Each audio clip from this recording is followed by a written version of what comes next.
Bom dia, meus irmãos, com a graça e paz do Senhor Jesus. Hoje é quarta-feira, dia 6 de julho. Agora eu estou gravando isso às 6h15 da manhã. Mas logo às 8 horas estará aí, você estará acompanhando. Um bom dia para você. Vamos ler a palavra de Deus. Hoje alguns textos, Juízes capítulo 3, capítulo 6 e capítulo 14. 4 versículos. Juízes 3, 10 diz assim: E veio sobre ele o Espírito do Senhor, e ele se tornou juiz de Israel. Então foi a guerra, e o Senhor lhe entregou Cusã-Risataim, rei da Mesopotâmia, contra quem prevaleceu. Ora, capítulo 6, verso 34, versículo anterior falava sobre Otoniel, versículo 34, capítulo 6, sobre Gideão. Então o Espírito do Senhor se apoderou de Gideão, ele tocou a trombeta para convocar os abiesritas que se juntaram a ele. Capítulo 14 agora, falando sobre o juiz Sansão. Versículo 6. Então o Espírito do Senhor se apossou dele, de modo que despedaçou o leão com as mãos vazias, como se fosse um cabrito. Porém não contou nem a seu pai nem a sua mãe o que havia feito. E verso 19. Então o Espírito do Senhor se apossou dele, de modo que desceu a Asquelon, matou 30 homens de lá, tomou-lhe as roupas e as deu aos que responderam ao enigma.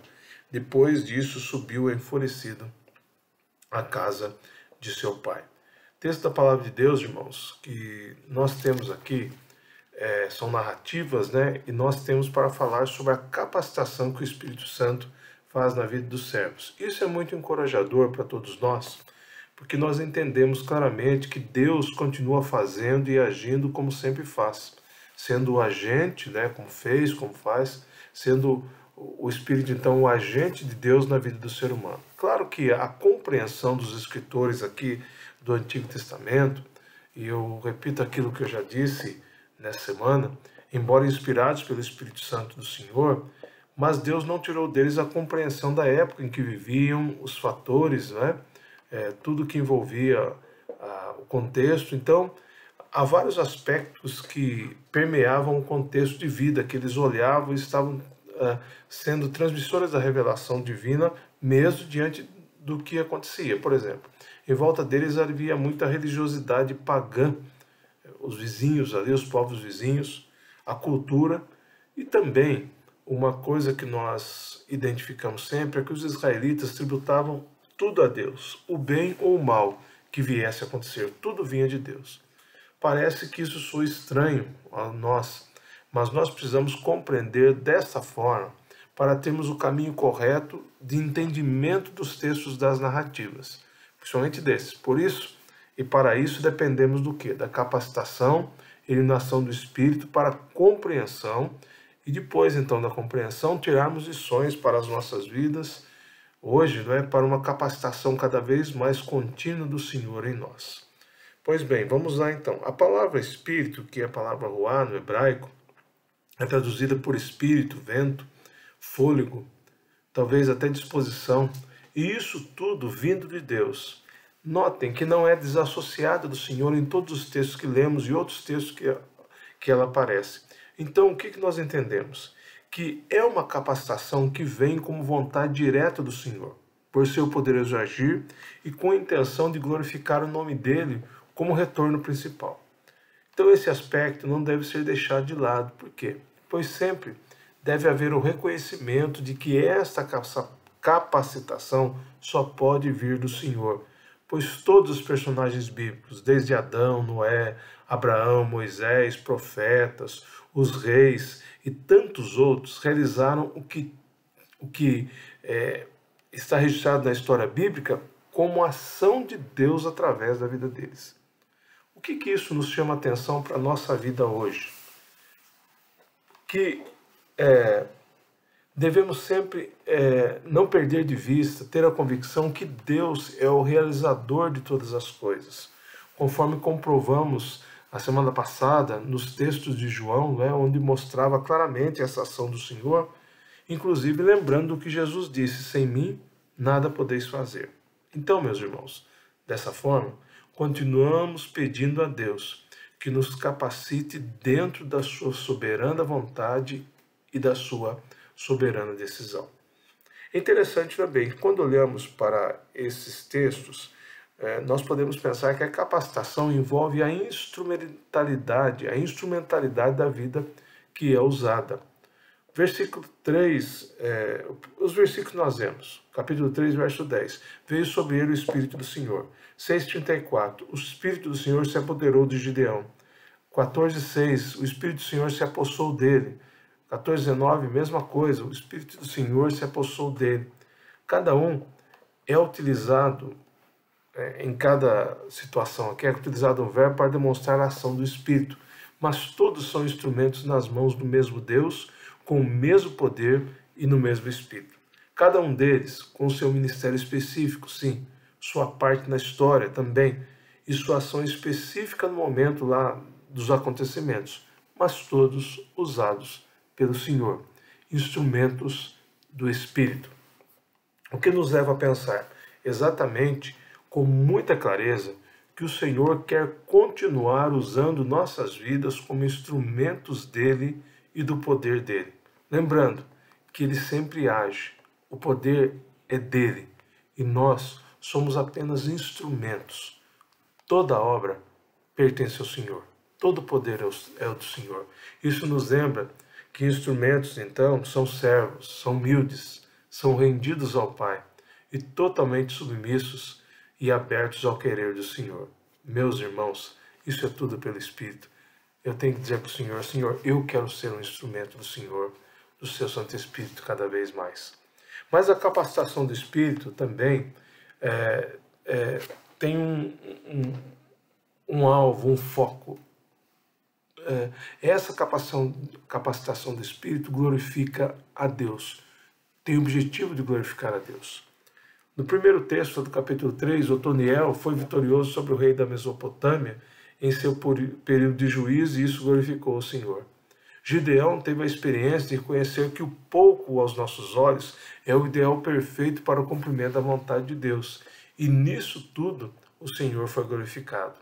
Sansão, uma história conturbada, porém o final da sua história de vida, ele foi instrumento de glórias a Deus no triunfo do povo de Israel sobre os filisteus. Ou seja, o que é importante? Nós não podemos esquecer que quando olhamos para as narrativas bíblicas, todas têm foco e objetivo que é a glória de Deus. Poderíamos até lembrar de Romanos 11, porque dele, por ele e para ele são todas as coisas, glória pois a ele eternamente. Amém. E os servos? Os servos são instrumentos da ação do Senhor, como eu disse antes, que devem submeter a ele. Meus irmãos, não existe troféu, não haverá troféu. Não há prêmio a receber, mas o privilégio de ouvir dos lábios do Senhor, muito bom, muito bem, servo bom e fiel. Foste fiel no pouco, sobre muito te colocarei. Entra no gozo do teu Senhor. Interessante, meus irmãos, quando pensamos nisso, isso não é prêmio humano, mas o aconchego da eternidade nos braços do Salvador, prêmio espiritual eterno. Esse é eterno e espiritual. Meus irmãos, eles são significativos para as nossas vidas como discípulos de Jesus, pois nossa vida deve ser para a glória de Deus. Se caso eu ou você, como igreja, como denominação, qualquer coisa, temos feito coisas que não têm como foco a glória de Deus, precisamos reconhecer, arrependermos, pedir perdão ao Pai e consertar a vida.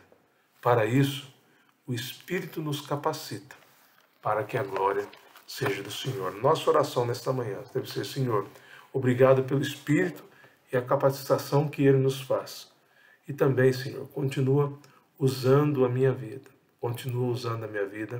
para a sua honra e para a sua glória. Eu quero orar nesse momento, vamos colocar nossas vidas diante do Senhor. Pai eterno, Deus querido, muito obrigado pelo seu grande amor, misericórdia e graça que derrama sobre nós nesta quarta-feira, nesta manhã, nesse novo dia. Obrigado porque comprovamos, ó Pai, que o Senhor é dono de todas as coisas, Deus compassivo, cuidadoso e aquele que ama e que cuida daqueles que são seus. Muito obrigado.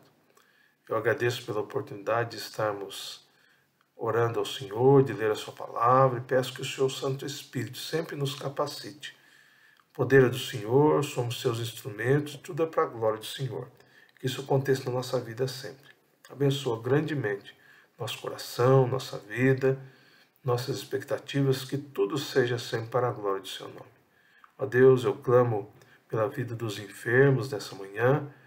Temos pedido, ó Pai, por vários e continuamos lembrando deles, ó Pai. A irmã Anitta, ó Pai, a irmã Angelita, a irmã Julieta, o irmão Arley, também o irmão Hélio. Ó Deus, outros que estão em tratamentos, ó Pai. Pastor Edson Gama, lá na Bahia, a irmã Estelinha, os netinhos da missionária Dorothy, em recuperação ainda. Obrigado, Pai, continua cuidando do Benjamin, que precisa muito do Senhor, cuida da Mariana também. Ó Deus, e poderíamos lembrar de tantos outros, ó Pai. Aqueles que estão com Covid nesse tempo, se recuperando. Ó Pai, pedimos também pelos que estão enlutados, como é o caso da mãe da nossa irmã Vanderlei e de outros, ó Pai, que perderam entes queridos. O Senhor tenha misericórdia, Pai. O Senhor continue cuidando, abençoando a família daquela menina que a gente estava orando, que nós estávamos orando, Pai, que faleceu também, aquela que foi picada pela cobra. Deus, que o Senhor tenha misericórdia daquela família, que o Senhor console os corações de tantos outros. Pedimos, ó Pai, a atuação poderosa do Senhor, esse agir que é sem igual, Pai. Abençoa grandemente nossas famílias, abençoa nossa nação, nossos governantes, nossas igrejas, abençoa também os pastores, os missionários que estão nos campos. Ó Deus, cuide de cada um em cada necessidade.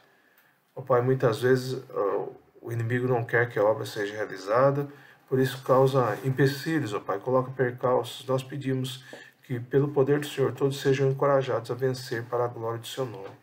Continua cuidando, Pai, da nossa nação. Eu peço pela Assembleia da Convenção Batista do Estado de São Paulo, que acontece a partir de hoje.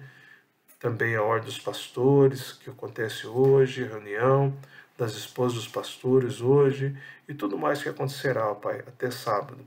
Que sejam dias, ó Pai, do agir do Senhor, da direção do seu Santo Espírito, da capacitação do Senhor também, e possamos desfrutar de todo o agir maravilhoso do Senhor. Abençoa todos que vão estar viajando, cuida da minha vida, Ângelo, que vamos daqui a pouco. O Senhor nos guarde e esteja realmente guardando tudo, pois queremos viver para a sua glória. Abençoa, Pai, nossas igrejas. Eu quero pedir que o Senhor abençoe o aniversário da Igreja Batista Guanabara. No domingo nós estaremos agradecendo ao Senhor e agradecemos porque são 77 anos de organização. Que o Senhor continue cuidando. Cuida da Tarde da Alegria, que acontecerá dia 16 também. Seja um tempo de evangelização. Ó Pai, nós queremos ser bênção ali no bairro, ó Pai, no Jardim Brasil, no bairro Guanabara. Nós queremos ser vidas que multipliquem-se em outras vidas, discípulos de Jesus para a glória do seu nome. Por isso, nos capacita com o seu Santo Espírito, nos usa, nos dirige. Recebe a gratidão dos que completam mais um ano de vida hoje e guarda cada um. Nós oramos em nome de Jesus, Pai. Amém. Deus abençoe cada um dos irmãos. Não tenho como dar bom dia nominalmente, mas que você, depois de você ter assistido esse vídeo, você esteja curtindo ele e compartilhando com outros. Deus abençoe sua vida. Deus abençoe todo o seu dia. Amanhã nós estaremos ao vivo, a partir das 8, né? Estaremos lá de São Paulo, mas estaremos lá ao vivo transmitindo aos irmãos. Deus abençoe em nome de Jesus. Amém.